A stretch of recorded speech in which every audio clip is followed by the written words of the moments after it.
இலாஹ இல்லல்லாஹ், லா இலாஹ இல்லல்லாஹ்.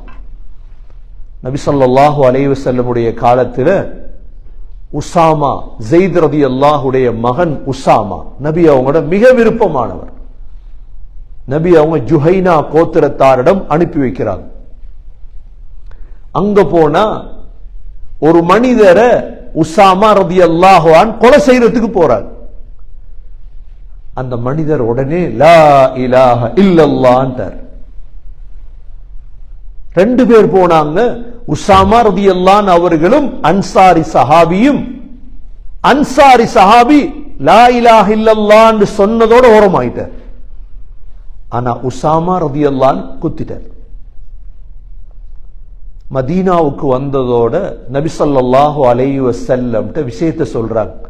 யா ரசூலல்லாஹ், இந்த உசாமா லா இலாஹ இல்லல்லாஹ்னு சொன்னதற்கு பிறகும் கொலை செய்தார். நபி ஸல்லல்லாஹு அலைஹி வஸல்லம் கேட்டாங்க, உசாமா ஏன் நீங்க கொலை செஞ்சீங்க அவரை? லா இலாஹ இல்லல்லாஹ் சொன்னதற்கு பிறகும் ஏன் கொலை செய்தீங்க உசாமா? உசாமா சொன்னார், யா ரசூலல்லாஹ், எனது வாளுக்கு பயந்துதான் அவர் சொன்னார். நபி அவங்க கேட்டாங்க, ஹல்லா ஷகக்த கல்ப உசாமா, நீங்க அவர் உள்ளத்தை பொளந்து பார்த்தீங்களா? நீங்க அவர உள்ளத்தை பொளந்து பார்த்தீங்களா உசாமா? நபி அவங்க கேட்டுட்டே இருந்தாங்க, திருப்பி திருப்பி, ஏன் உசாமா கொண்டீங்க?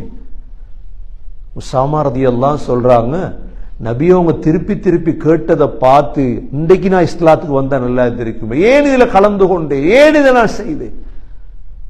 கண்ணியமிக்க சகோதரர்களே, இந்த லா இலாஹ இல்லல்லாஹ் என்ற கலிமா சுமந்தவர் பெருமதியானவர்.